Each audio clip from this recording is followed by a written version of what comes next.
रात में सोते समय बहुत सावधान हो जाना चाहिए उपासक को।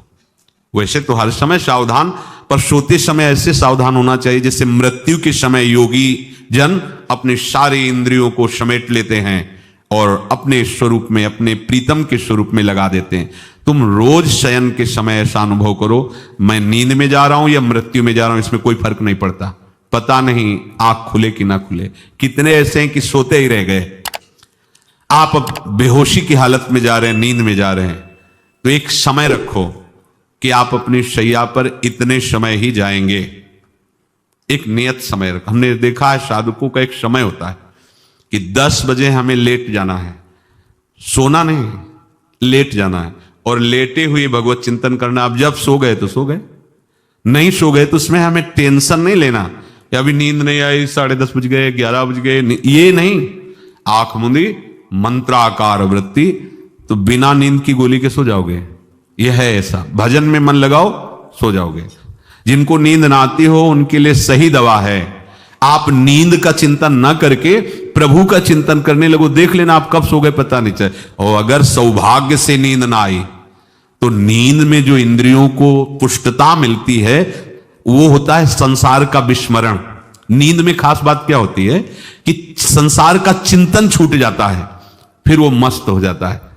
उसमें जो ऊर्जा शक्ति वो जागृत होती। संसार के चिंतन से ऊर्जा शक्ति नष्ट होती, तो 4 घंटे 5 घंटे संसार के चिंतन से रहित पड़ा रहा सुषुप्ति में, तो उससे ऊर्जा शक्ति फिर आ गई। और अगर 4-5 घंटे आप प्रभु के चिंतन में रहे तो संसार का चिंतन छूटा, आनंद सिंधु का चिंतन हुआ, तो ये नहीं होगा कि आज रात्रि सोया नहीं तो बहुत टेंशन है, परेशानी, ऐसा नहीं होगा।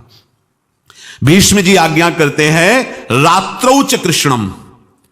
ये बहुत सावधानी की बात, प्रायः इस सावधानी में नहीं रहा जाता।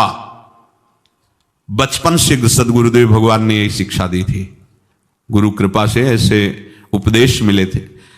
सोते समय कोई वार्ता नहीं, कोई अन्य चिंतन नहीं, चुपचाप अपने मन को हटाकर केवल इष्टमय करो। कब नींद आ जाती इसकी चिंता मत करो, इष्टाकार वृत्ति करके ही सोना चाहिए।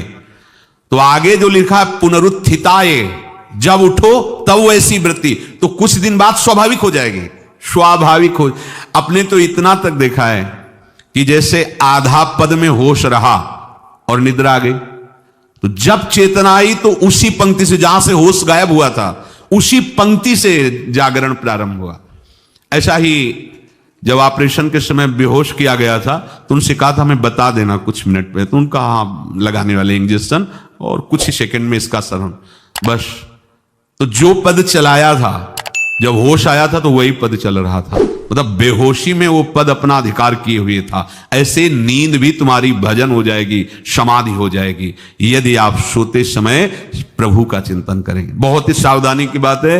यदि इस जन्म में परम लाभ लेना चाहते हो तो इस श्लोक को अपना जीवन बनाओ। कृष्ण व्रताहा, हमारा जीवन का एक ही व्रत है कि हम अपने प्रीतम का भजन नहीं छोड़ेंगे, अखंड भजन। हमें ये नहीं देखना कि उपांशु मानसी को इसमें कितने गुना, हमें गुना बना नहीं देखना। हमें अपने प्रभु को बोलना नहीं। भजन में मन नहीं लग रहा, पद गा रहे हैं, जोर जोर से चिल्ला रहे हैं, नाम कीर्तन कर, हमें अपने प्रभु से जुड़े रहना है। कृष्ण व्रताहा, कृष्ण मनुस्मरंतो, हमारा निरंतर स्मरण चले, बस ये प्रयास रखना है। जब निरंतर स्मरण की बात कह दी तो फिर आगे कुछ कहना नहीं चाहिए, पर खास बात इसीलिए कहा जाता है कि आप समझ जाओ। रात्रौच, जब कोई भी ब्रह्मचारी, कोई भी उपासक, कोई भी बैरागी त्यागी महात्मा सोते समय सावधान हो गया तो उसकी रात्रि बहुत गलत जाएगी। खास जब आप सैया पे शयन करते उस समय असावधानी हुई तो विकार छा जाएगा, ध्यान रखना। आपका चिंतन गलत हो जाएगा, आपकी चेष्टा गलत हो जाएगी, जागृत में ना सही तो स्वप्न में। आप सावधान उस समय जरूर रहिए और उतना ही विश्राम कीजिए जितना आवश्यक हो। व्यर्थ में करवटें मत बदलिए, ये उपासक का स्वरूप नहीं होता। रोगी है तो बात अलग है, बड़े असाध्य रोगों से, नहीं तो ऐसी दिनचर्या नहीं होनी चाहिए।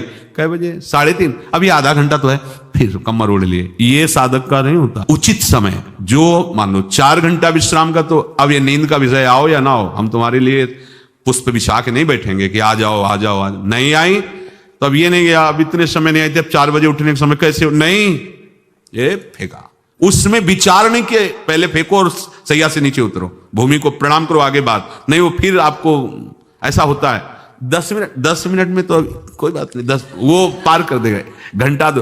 रात्रौ च कृष्णम पुनरुत्थिताय, ये नियम लीजिए, सोते समय आप बिल्कुल मृत्यु दशा की स्थिति लाइए, जैसे मरने वाला नहीं होता, सब जगह से मन हटाकर, और सच्ची है, पता नहीं आंख खुले कि ना खुले, ये बड़ा धोखे का जीवन है। ये ऐसे हजारों लोग सोए और सोते ही रह गए। हमको धोखे में नहीं रहना, सुबह जग जाएंगे तो फिर भजन करेंगे, लेकिन हम बिल्कुल तैयारी में।